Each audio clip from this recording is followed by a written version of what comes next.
As the Phoenix Suns still have a lot to unpack with this offseason, we're going to be diving in, looking at an article going over some potential additions that the Phoenix Suns could make to help bolster out this core of Kevin Durant, Bradley Beal, and Devin Booker to push for that championship that Matt Ishbia believes that they are on the cusp of winning. And we're going to be diving in, looking at some guys that could be key additions for this Suns team. Will they help out? Will they not? We'll be breaking down all of that and more on this episode of Suns Digest. I'm Bruce Veliz. But before we dive in on all this Phoenix Suns news, I'd like to let you guys know that 96% of our viewers are not subscribed. So we'd greatly appreciate it if you guys hit that subscribe button, as this is the place for daily Phoenix Suns content for you guys. We're going to be having all the news throughout the offseason, breaking down this team once it starts getting more abundant. So if you guys want to make sure you stay up to date, hit that subscribe button as we push for 1,000 followers here on Suns Digest. Without further ado, though, let's get into the topic at hand. Make sure to grab a snack, as it's going to be a jam-packed episode.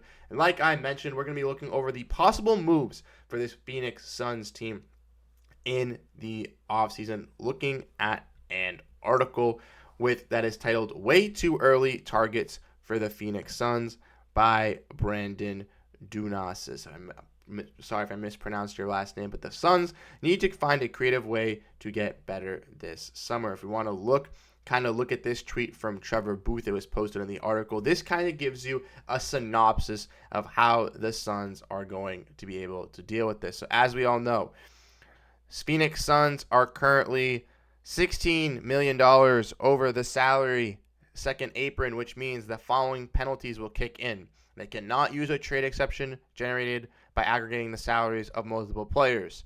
They cannot include cash in a trade, and they cannot use a trade exception generated in a prior year. And the first round pick 7 years are still frozen out. The first round pick is moved to the end of the first round if they remain in the second apron for 3 out of the next 5 seasons. And with Phoenix also being unable to use that mid-level exception, it is going to be very difficult for this team to be acquiring players. We're starting from a place of having a very good core of players. Going into this offseason, we have everything that we need to be able to, and the players at their positions that will make us better. On the Suns' 2023 first-round pick, I'm not thinking about 2031. So Phoenix Suns fans, like we've kind of broken down in a multiple of these videos here for you guys, do not get attached to those second round picks, because it does not, like our first round picks, it does not look like they're going to be staying with us. The 2031 first rounder will most likely be traded at the draft or in this offseason, as this team wants to win now at all costs. There's value in having cheap rotation players on rookie contracts, as there are several examples of those situations around the league, as the draft still matters for contenders despite popular opinion. However, if Phoenix can find a way to improve the roster at the cost is dealing another pick, they are fine with it. The team is set on to continue with their established core.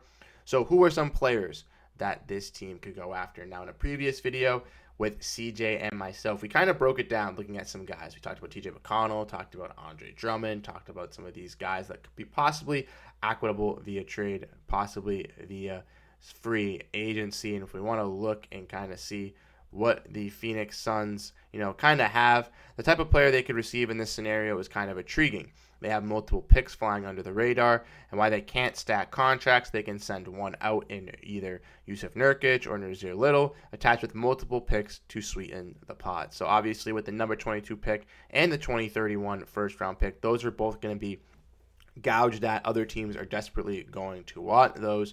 But having a guy like Nazir Little, still another young project piece on a $6.5 million contract, could go to a young team, actually get that playing time, possibly a team like Charlotte, or possibly a team like Brooklyn, get that opportunity and, could blossom into a decent role player or just a quality NBA guy. You could also, use Nurkic's contract to move off of and get that rebounding, big center that they desperately needed in the playoffs that they didn't have to compete against guys like Naz Reid, Rudy Gobert, Karl Anthony Towns. They needed that inside physical presence down low in the interior, and they're desperately going to go after that this offseason. Could it be a backup big like an Andre Drummond, or could it be a guy in a starting caliber center that could help out with this team, moving off of Nurkic's contract? We'll see as we dive in. Now, before we dive into the players listed, It was listed in the article. You guys do want to check it out. LeBron and James Harden being two of the guys that could go to the Suns, but I don't think that's going to happen, especially with the second apron. The Suns would have to move off of one of their contracts to acquire one of those guys, and I do not think that a team like the Lakers or a team, is going to be able to do that. But if we want to look, or the Clippers, excuse me, but if we want to look at the possible guys, we can see that a lot of them are point guards, bigs, wings, kind of what we've detailed. This team needs a lot of depth. But if we want to look at some of the names. Chris Paul being one of them, obviously bringing him back, but he's older and, would be a cheaper contract, but bringing back that point guard. Westbrook, obviously KD, Russ reunion on a vet min. Kyle Lowry is one that I do like as well, kind of taking that Eric Gordon role, being a great facilitator, great playmaker, great center up for this offense. He would be used as a bench role primarily, but could, be in that starting lineup to finish out games. You could still run that lineup of obviously Booker, Beal, Allen, KD with said center, and then have Lowry close out the game if Beal or if Allen isn't hitting their three-pointers to set up that offense and get it really going. Obviously, we know Alex Caruso has been one that they've been flirting with the idea for years with bringing in a nice defensive and playmaker in there. I think Chicago would definitely look at the possibility of trading a guy in Caruso for Nazir Little, especially with some of those picks attached. Dennis Schroeder could be a guy that could be a nice, sixth, seventh man to bring in to be a good quality point guard for this team. Could even start at the starting point guard with this squad. Sadiq Bey is a nice another wing. Chris Dunn, Larry Nance, Robert Covington, Patrick Beverley. But the main ones I want to talk about for this Phoenix Sun team that I kind of want to gauge from the point guard position are Kyle Lowry, Alex Caruso, Dennis Schroeder. Those are the three guys that I think would be solid additions for this Phoenix Suns team when looking at these names. Like I mentioned, Kyle Lowry, I think, could set up this offense.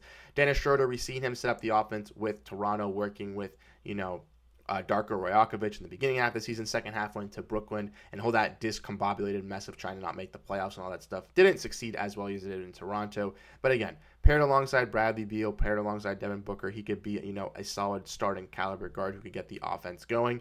Alex Caruso is another one that I really like on the defensive side. And Chris Dunn also, with his defense and playmaking, wouldn't be that bad. And ultimately, in my honest opinion, all four of these guys would be guys that I would like for the Suns to go after. I think that Caruso would be the best option for the Phoenix Suns, especially if you can attach that 22nd overall pick with a guy in Nazir Little who's making around $6.7 million to get a guy in Alex Caruso. That would be huge for the defensive aspect for this Phoenix Suns team. Help them limiting those turnovers, helping them set up that offense. And again, Caruso can be a playmaker, can be a setter-up for that offense, but also can play off-ball if you want to have a guy like Booker or Beal or Grayson Allen have their ball in the hands. I think he fits seemingly well with all these guys, and again, could be another key contributor. Now, if we want to look at the big man position, kind of looking at the rebounds, there's really only two or three guys listed here. We got Larry Nance, we got Brook Lopez, we got Clint Capella, and we got Mason Plumlee. Now, Mason Plumlee is on the little bit of older side, in my opinion. I don't know necessarily if he is the one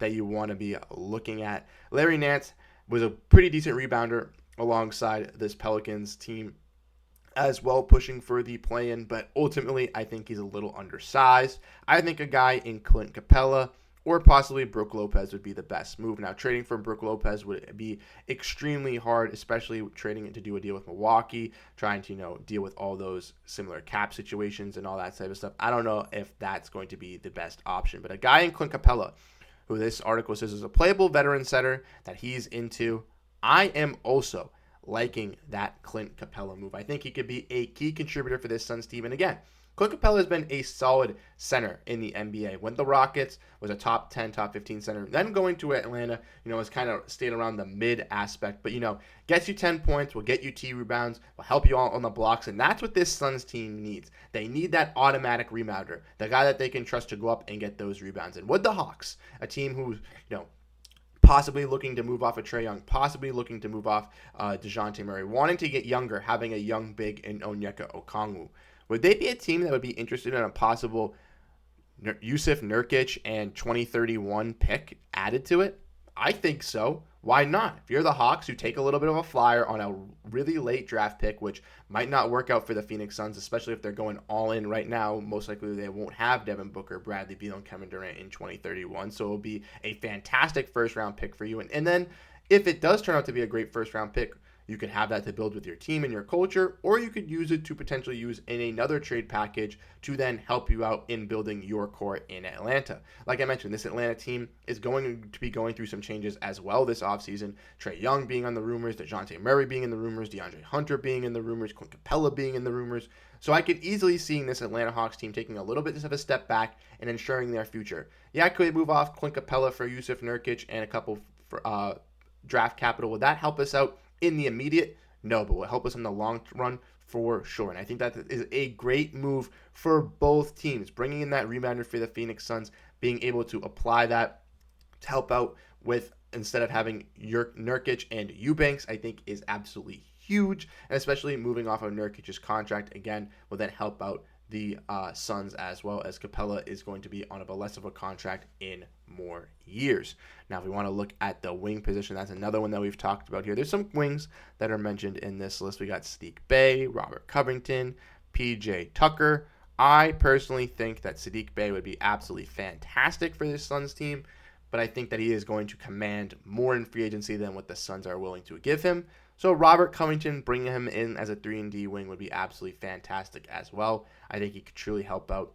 This Suns team didn't have many wings besides Kevin Durant, Royce O'Neal.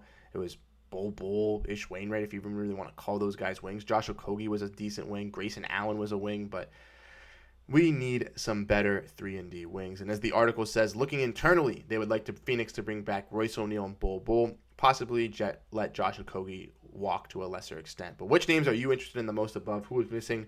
Drop your favorite targets down below. So my honest opinion, Drummond would be a guy that I would like to go after as a backup center if they didn't go after Clint Capella. But bringing in Clint Capella, bringing in a guy in Alex Caruso would be huge for this defense, huge for the turnovers, and be key additions to pair alongside guys like Kevin Durant, Bradley Beal, and Devin Booker. These would be key guys that would help winning in this culture. And again, I think would move the needle for this team. Matt Ishbia thinks that this team can be a championship winning squad.